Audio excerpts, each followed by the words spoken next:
Join us for another day on the water with the quickest competition boats anywhere.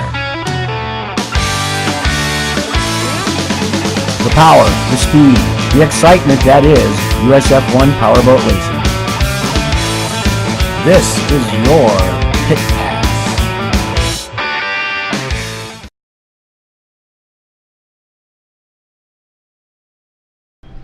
The 2013 campaign was definitely a tale of two seasons, and this man, Terry Rinker, started off so great. I'll tell you what, winning 2 in a row, and then you had to really kind of pull the reins back in the rest of the season to capture your 6th championship. Yeah, Steve, it was great. The first race we came out here, the team was ready to go, and we were able to take the first race and the second race. So, kind of had to be a little careful for the remainder of the season. Don't want to have a DNF or anything to take me off the podium. So it all worked out great in the end.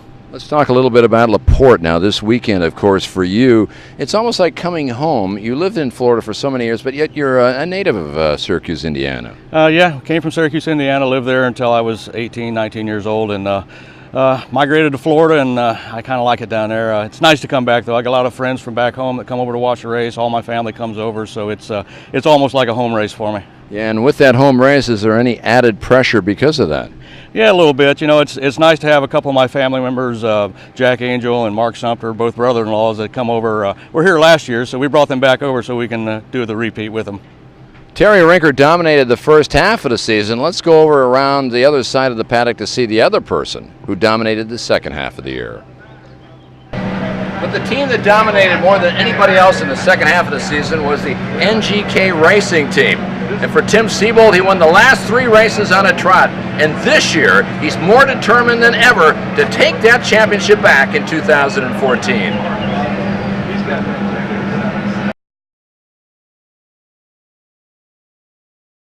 Coming up next in the inside lane, by the way, a great family story about how one brother sacrificed his chances of victory to help another brother. Racing can be a fickle mistress. You can get through an entire weekend of racing without a single mechanical issue. Then there are days you just as soon forget. On the first day of testing for the Maple City Grand Prix in Laporte, Indiana, Mandana Enterprises driver Jose Mandana Jr. barely got 3 laps in before experiencing engine issues and had to be towed to the beach. Back in the pits, the team pulled the heads off and found something that left them dumbfounded. There it is. Found it. There's right there. Big chunk of something. Not sure where that's from. It's squared off. I don't know what that's from, Junior. I don't know. It's just like this. Puzzled by what they found, they asked NGK team driver Tim Siebold for his opinion, and the news wasn't good. Yeah, I got that. This is what came out of it. Here. Perfectly squared off piece. I'm not even sure what the hell that is. So, well, I mean, the easiest thing you can do is pull that piston out. Almost looks like a piece of ring to me. You think so? That Yeah. might be what it is. See? Yeah, you know what? You're right. That might be what it is. That's what it looks like. I Yeah. don't know, but that's what it looks like. Well, junior and senior are less than happy. There's a trade you can imagine. Losing their primary race motor before the first race of the season laid a pall over the Mandana camp. But Jose's brother and number 2 driver Carlos refused to let his brother's weekend end. Find out what transpired next when Stephen J. Michael interviews Carlos Mandana in this installment of The Inside Lane. Maybe the feel-good story of this season is this man right here, Carlos Mandana, on the podium a year ago, finishing 3rd, and this weekend he has sacrificed his number 1 engine for his brother Jose, who is still looking for his first podium. First of all, that was a big decision you made yesterday. Yeah, I'll be honest. This has always been a bigger dream, longer for my brother than it has been for me. And I got to realize many of my goals already, and I felt like this weekend was more important to help him realize some of his now. So, of course, you guys have been working, testing down in South Florida. How's it going so far as you prepare today? Very important for qualifying. It's been going pretty well. We figured a couple things out with the boat. I'm starting to get a little bit more comfortable after my multiple accidents in the same day that last year, and I'm starting to get back into my old self and the team's starting to get a little more organized and everything's starting to get a little better, and we're gonna get there. Hey, you were the Rookie of the Year a year ago. Now, how much confidence can you carry over winning that great award? I feel like I can bring a lot of confidence, but the most important thing is just not to get arrogant or cocky with it. I feel confident that the racers around me know that I'm here to stay, and that, I feel confident that they respect me on the race course. The only thing I want to be more confident is what I can do with my boat and, where I can put my boat, because I'm here to compete and I want to win. All right, step number 1 this weekend. We'll keep an eye on Carlos and see how this Nuthouse-sponsored Yacht Club driver does and pans out. Maybe we can get him 2 podiums in a row here in Laporte. Tammy Wolf and Tyler Welch tangled in turn 4 during Sunday's preliminary heat, and while Tammy's ride was repaired for the final, Tyler's boat sustained damage so severe it might keep him out for the rest of the season.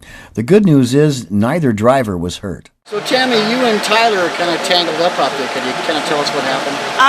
There was just a lot of boats in corner 4, and unfortunately Tyler was on the inside of me, and it's a different perspective from every boat. We just kind of tangled up a little bit, and unfortunately when we went down to the right-hand corner, the boat couldn't turn, and I got tangled up a little bit more, but that's boat racing, and we'll just fix it and keep on going. All right, thank you. Thank you. Well, on this big 3-day weekend, it started on Friday when all of a sudden the wind kicked up, and at the same time, drivers were adjusting to the new course. And on top of that, a great story between brothers for the Madonna family. Then on Saturday, 3 exciting things happened. Terry Rinker set the fast time for qualifying, and in the match race, Tim Siebold came away with a victory, and the one heat for Formula One, well, a different name. Chris Fairchild came away victorious, so an exciting 2 days. We can't wait to get to today's final.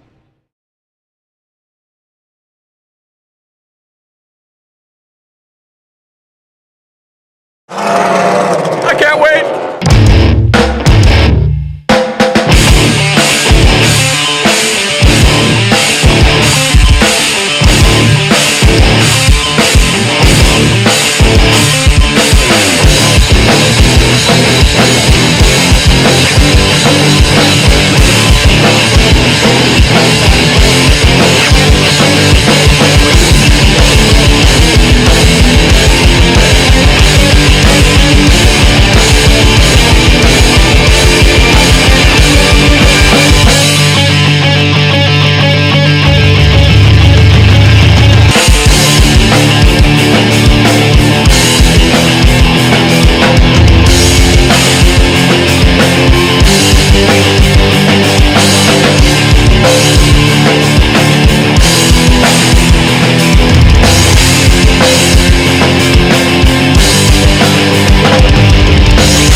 Where's your souvenir? It's in the back of the truck.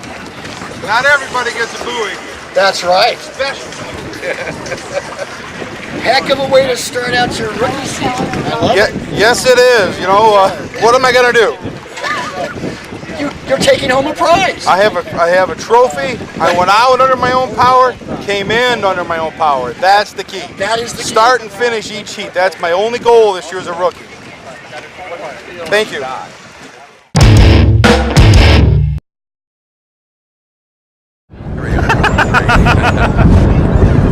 Chris Fairchild, who was a speed demon yesterday, and he won the first heat race of the weekend. And for you, Chris, 3rd place. Okay, another podium. This seems like you're owning real estate here on the podium. Top 3 finishes become the norm for you. And tell us about today's race for you. We're consistent. We're still struggling on matching budgets, but we seem to be able to match horsepower. I think that altercation in the 3rd heat hurt the motor a little bit more than we can imagine. We haven't been able to look at it because they're still teching it. It kind of laid down on us. We had some for him, and then we didn't. We're okay with it. We'll take it. Boat's not tore up too bad. We'll go home and put it back together, and the motor seems good, so we're getting closer. Bay City, not a bad place. You've done well there in the past. Ooh, I like Bay City. Give me that rough water. All right, he's going to be ready for Bay City. He'll be ready to be rough and ready. Let's see if he can do it on the Saginaw River. We're just a matter of a few full moons to get there. We'll see you in about 30 days' time. Can't wait, Steve. It was great having all you guys, having you back. Great to have all the officials here. Our new camera guy. Everything is fantastic. The series is really on track this year. Chris Fairchild, a true gentleman racer and a real winner. Let's see how he does when we go to Michigan. Well, for Tim Siebel, the winningest driver ever on this tour with 33 career victories, it looked like 34 was almost in the back pocket, but that's what's so tremendous about racing. You got to get it home at the last second, and boy, it looked like you had the victory, but then all sorts of things started to develop for you, and it was tough those last couple of laps around. Tell us what happened. Yeah, you know, it's a long race, 35 laps, anything can happen, and unfortunately we had a couple things break. Propeller broke, the gear case ended up going away because it shakes it apart, but you know what, the NGK team, it wasn't the smoothest weekend. All my team members did a fantastic job, and I just wanted to try and go out there and work as hard driving as they have in the pits all weekend, so I just want to say thank you to them. And I'll tell you something, the big thing was the crowds with you is you've got to go into confidence when the Bay City, you've won that race so many times, but yet you know that you've got the speed to beat anybody here this year so far. Well, I wouldn't say we were the fastest today. You know, I think Terry and Chris had a little on us, and I think we were maybe a hair better through traffic. But, you know, that's why they call it racing. You know, we run the heat races, and you got a half a fuel load. Then you go into the final, you got a full fuel load, and it's about 80, 90 pounds difference. So, you know, it's fun. That's why I'm still doing it at the ripe old age I am. So we'll go get them next time. All right, ladies and gentlemen, Tim Siebold. First time he has lost in a year, but he's determined to get back to the victory column when we go to Bay City coming up in 3 weeks' time.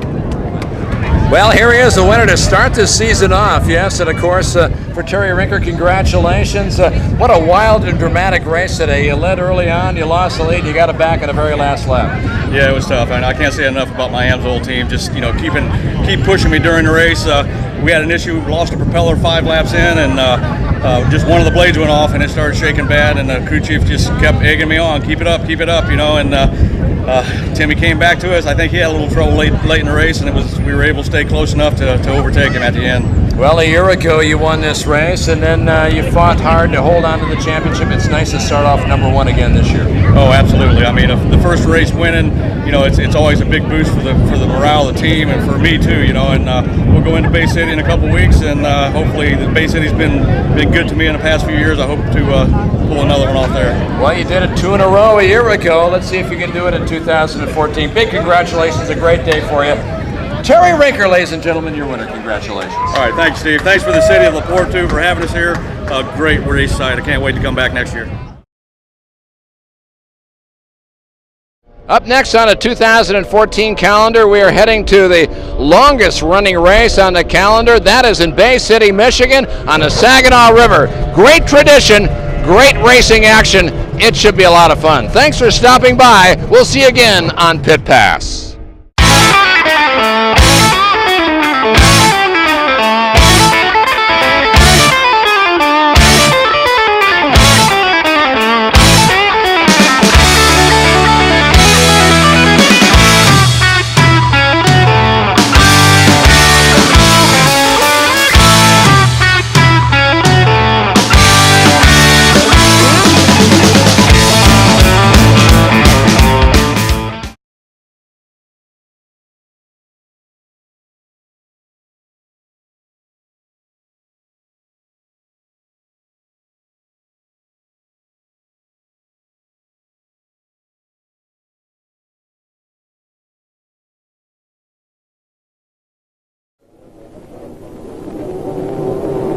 In marine racing, this is known as an outboard performance craft. 18 feet long and powered by a high-performance outboard that puts out more than 250 horsepower. It weighs less than 600 pounds. While underway at speed, if it strikes a small solid object in the water, the hull will be severely damaged. If it strikes a larger solid object, it'll disintegrate. It is designed and powered to be driven in excess of 120 miles per hour. Every year, in races all over the world, men climb into the cockpits of such boats and do just that. Why?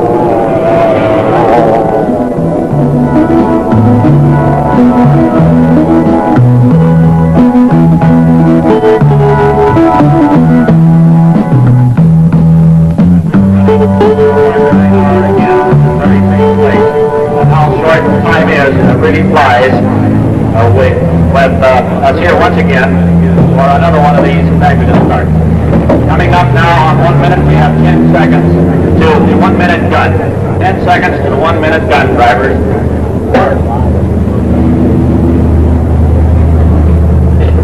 Fire.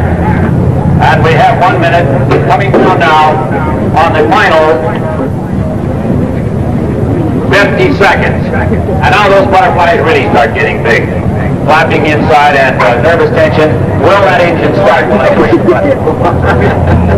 Will it take off? I've got to keep my eye on the boat on my right. I've got to make a good safe start. Got to get up there. Coming up now on 30 seconds to the start. Each driver is obligated to watch the driver on his right all the way up the river. Coming up now on 20 seconds. Slim Bedker drivers, wishing you good luck, a good safe race in 15 seconds. Now for the final countdown. Here we come up for 10 seconds. 9, 8, 7, 6, 5, 4, 3, 2, 1.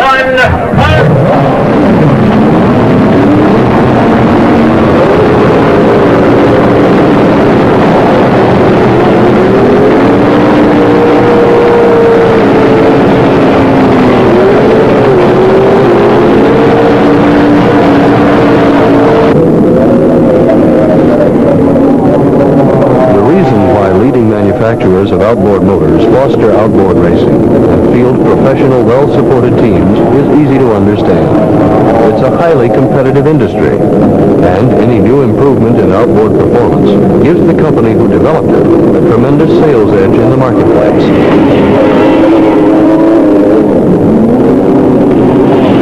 So, like their counterparts in the automotive field, the manufacturers are constantly striving to perfect race-proven innovations in outboard propulsion. But what about the drivers? What motivates them? Some of them, like the orange-helmeted Team Mercury drivers, have already become legends in racing circles. Bill Siebold of St. Louis, Missouri. More than 44 records in worldwide competition.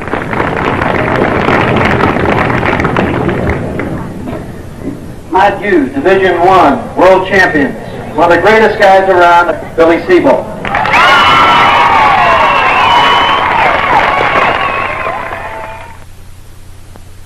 Earl Bunce, Nashville, Tennessee, the youngest member of the team. His first year out as a driver, Earl won 16 races in a row, including the big St. Louis Grand Prix. And Reggie Fountain, Greenville, North Carolina, two-time world champion. These men, along with Team Mercury's two European circuit drivers, Englishmen Tom Percival and Roger Jenkins, both multiple record holders, all have one thing in common. Regardless of the obstacles, they go flat out to win. And again, in international races, both here and abroad, they've brought great honor to the United States. Yet, unlike other competitive sports, no racing boat driver, factory or independent, ever got rich in a cockpit.